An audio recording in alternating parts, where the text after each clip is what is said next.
Let's anonymously help people through hell. I put it into the universe through cyberspace, and then what happens? And then you get healthcare that really cares about you. You get to, you get to, you get the help you need, the hair saving quality of sex that you always dreamed of. You get the beef with the meat, with the best meat in the whole hamburger universe of the, yeah. And then what happens? Then you're the coolest protecting person through violence and irrational competition over money in the history of the world, right? I was watching that Tamron Harris, and they have this little girl that was a professional wrestler, right? It was, well, you're going to open lots of new doors for women. Forgive, debt, and trespass, love one, eternal, faithful, peace. Okay, how can you sit there and say these people are sexist, they're racist? Okay, tribal, secular, and insular. Okay, you're all fighting over money, which isn't real, and then debating whether or not you should sexually procreate or destroy the fetus because you can't afford to feed it because you don't have enough money.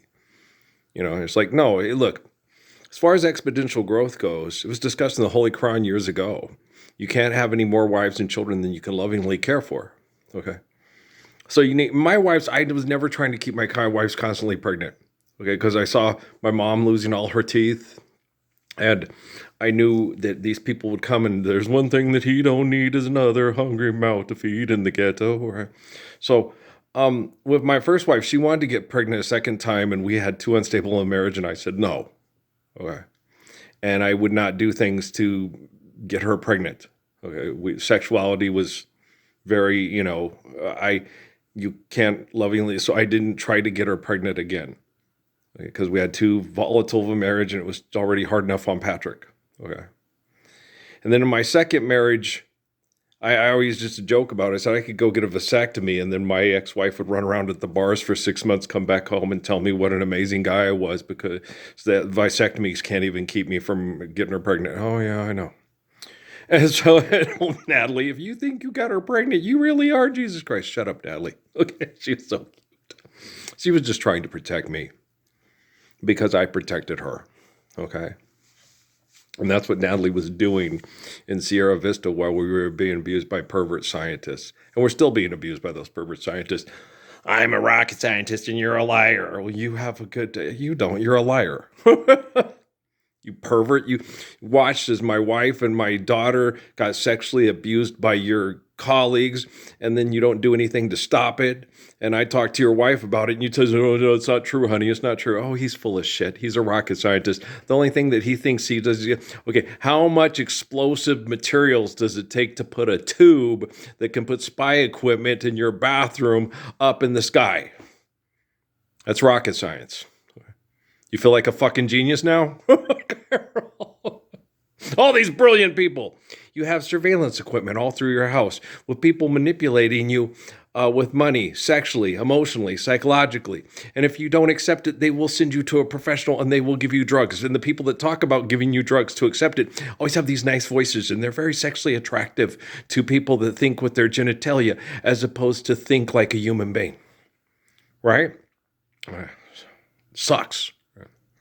And then these people hate me because I sit there, they torture me with the poor people because I don't want the poor people to be murdered. It's like the poor people don't care about you. They don't do anything to help you. They can't do anything. I'm the Messiah. And everything I'm doing is being completely anonymously cast aside and acted like I'm a crazy wackadoodle by all the wealthy and the famous. Right? So why should I be all pissed off at the poor people? Because I'm the Messiah. I'm the most brave, kind, caring, intelligent person in the world. We have the science to prove it, okay? And I am anonymously cast aside in a military reservation and treated like shit by the worst egomaniacs in the history of the world, right? And shit, they get mad at me because my body and my immune system can reject crap faster than most people, okay? So people will live in El Paso and want money from Michael Gopin, Glasheen Vyas and Inderman, Chani, Costa and Chaparro, and all those bullshit artists on TV, right? And don't forget Wyatt and fucking Underwood, right? And so you're sitting there, they want millions of dollars of being abused by corporations when they step in front of them.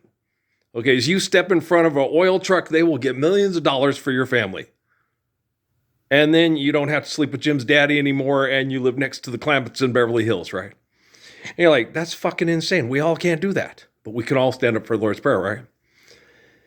But poor people try, but it doesn't seem to do any good. Now, if a rich person that actually was like one of us poor people got up and said, hey, Earl, and then they all started doing it, instead of that Oprah special, if Oprah and Halle Berry and those other girls got up and said, you know, this guy in New Mexico, I believe he's the real deal. I think he's the Messiah. And we all ought to live the Lord's Prayer. If they did that on TV, instead of sell you drugs and products to survive menopause while you're being abused by pervert scientists, pigs in space, right?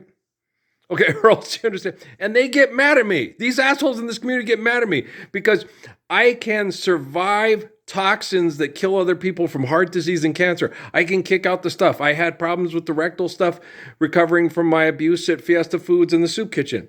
And I recovered. Okay. I had an allergic reaction to my vaccine for COVID and I'm recovering. Okay. And they get mad. Okay, it's long, it's laborious, it's painful, it's uncomfortable. And I have the same symptoms of people that go and use heroin and alcohol and then have to try to detox at rehab and would rather die. Only other assholes that your taxpayer dollars support put the crap in my body. I didn't go to the bar and say, Papa Top, again, I think I'll have another round I'd like for you to listen to. So, and you get all these people, and these rich people, they get all the best stuff and get to live in all the best places, okay? They get to live in Jackson Hole and Malibu and Miami Beach where the air circulates real well and there's not a big vat of carbon emission poisoning like Riverside and Needles and Las Vegas. If they stay in Las Vegas, they stay in the top of a penthouse above all the pollution, and they get mineral baths and oxygen treatment every day. And then they go and they don't come back, and then they tell everybody, oh, I live in Las Vegas just like you do. Yeah, you don't live just like we do, honey. Okay, we live in a carbon emission cesspool that's killing our kid with cancer, and then we cry on TVs, please let us go to St. Jude's, right? And it's horrible. And then they will dedicate their movies and their albums to your kids. Your kid is my hero. Because in order to keep their lifestyle, your kid needs to be the sad story that's never going to come to an end. Right? Do you understand how they are? It's not fear. It's addiction that keeps people from recognizing the living word in Ralph Earl Parsons Jr. in Las Cruces, New Mexico. It's addiction. It's not fear. Okay? It's addiction. And if you tell people, it's because I'm afraid, just go rock your Johnson. You're a professional wrestler, right? Okay. Is that your script? That's soap opera for dudes, right? Don't litter in my territory, right? Shave your head, right? Girl, that's fucking crazy, right? Okay. So guys, I'm going to load this one. I'm going to go shoot hoops and exercise tonight and stuff like that. We'll get through this because of people like myself and not because of people like you. Okay. People like you deserve your comeuppance. You're Benny from The Mummy, right? Okay?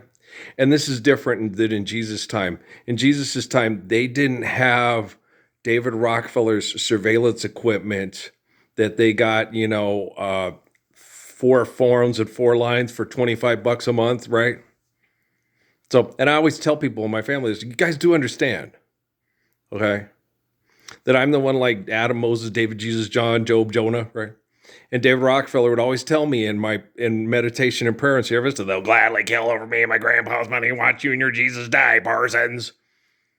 And I would sit there, no, I can talk them into living the real gospel. It's the Lord's Prayer. No, you can't, Parsons. They'll fucking fight over and kill over my money, and I'm video recording everything. Okay. Well, how token of your Lewis of your Rawlings? Fabulous Beasts and Where to Find Them. Just turn on your phone and your TV, right? We want all our things to be TV things. so you can stream it on Hulu and Netflix it for the monies of it, to the fucks of it, to the whorehouse of it. Wudang Mountain is a whorehouse. Okay, look, it's a Chinese girl flying through the air, restoring us back to our little desert love den. It's fucking crazy, isn't it? Yeah, it is. But I'm a sane person, and the books tell about a sane person that helps deliver us from evil through his faithful, loving sanity and saves us from the inhumanity of your insanity, Barbara Manatee. Okay? Love you guys.